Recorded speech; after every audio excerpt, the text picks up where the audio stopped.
Assalamualaikum Des, selamat siang. Waalaikumsalam, siang juga Sus. Perkenalkan, nama saya Naila Aliati. Saya perawat yang ditugaskan di rumah sakit ini untuk mengontrol kesehatan Ade dan untuk memberikan informasi kepada pasien-pasien mengenai penyakit yang Ade alami. Nah, Ade apa kabar nih? Saya lihat Ade tampak lemas dan sesekali memegang perut. Iya nih dok, jadi akhir-akhir ini tuh aku kan capek banget dan stres gitu karena tugas. Terus tiba-tiba aku tuh sering mual, terus sakit juga nih perutnya. Nah terus kata dokter aku tuh sakit gastritis. Kebetulan sekali, tujuan saya hari ini ingin memberikan edukasi mengenai gastritis. Nah, hari ini saya akan memberitahu apa itu gastritis, hubungan gastritis dengan stres, dan bagaimana cara pencegahannya. Untuk waktunya sendiri 20-30 menit, dan untuk tempatnya saya akan lakukan di ruangan ini seperti kesepakatan kita di awal. Bagaimana? Apakah Ade bersedia? Boleh deh Sus. Sebelum saya menjelaskan bagaimana cara pencegahannya, saya akan menjelaskan sedikit mengenai apa itu gastritis. Jadi, penyakit gastritis itu sering kita sebut atau sering kita dengar dengan sebutan MAH atau bisa juga disebut dengan tukak lambung. Jadi, gastritis merupakan penyakit pada lambung yang terjadi akibat peradangan dinding lambung. Pada dinding lambung atau lapisan mukosa lambung ini terdapat kelenjar yang menghasilkan asam lambung dan enzim pencernaan yang bernama pepsin.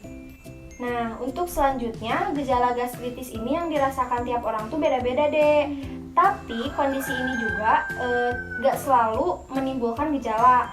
Misalnya beberapa contoh gejala gastritis itu, yang pertama nyeri pada ulu hati kayak panas gitu di perut. Yang kedua perutnya kembung. Yang ketiga cegukan. Selanjutnya mual seperti yang Ade rasakan.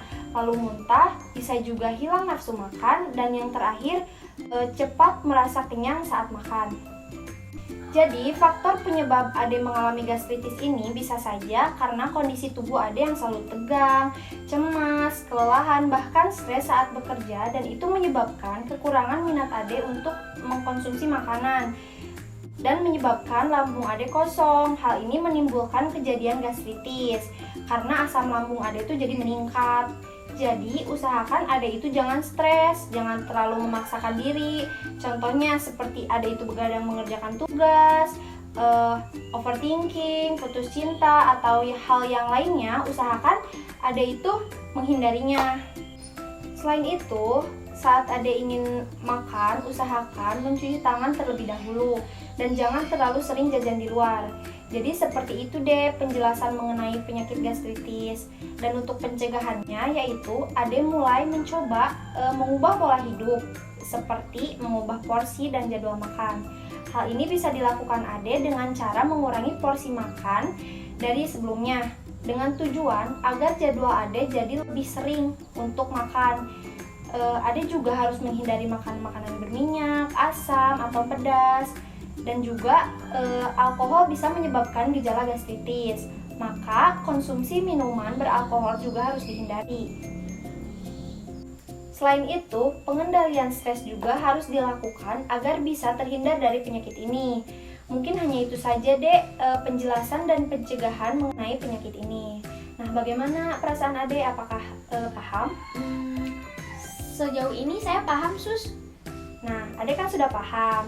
Sekarang saya ingin bertanya, coba jelaskan bagaimana cara mencegah agar penyakit ini tidak kambuh seperti yang saya jelaskan tadi. Nah, dari penjelasan suster tadi, jadi saya tuh harus merubah pola hidup saya menjadi lebih sehat. Dari makanannya harus dirubah, kemudian harus mengurangi stres, kemudian tidak boleh bergadang. Suster ini tahu sekali ya. Nah, betul sekali. Sepertinya Ade memahami dengan baik ya bagaimana cara mencegah penyakit gastritis ini. Iya nih, makasih Sus. Ya. Nah, setelah semuanya paham, saya harap Ade dapat mengatur pola makan dan Ade menghindari tingkat stres yang berlebihan. Baik Sus. Nah, lusa kan jadwal Ade untuk kembali memeriksa kesehatan ya? Iya. Saya akan datang lagi pukul 9 untuk melihat perubahan kondisi kesehatan Ade. Baik, karena sudah cukup, saya pamit undur diri. Terima kasih deh atas perhatiannya. Semoga kasih kembali, Sus. Semoga cepat sembuh, Dek. Oke.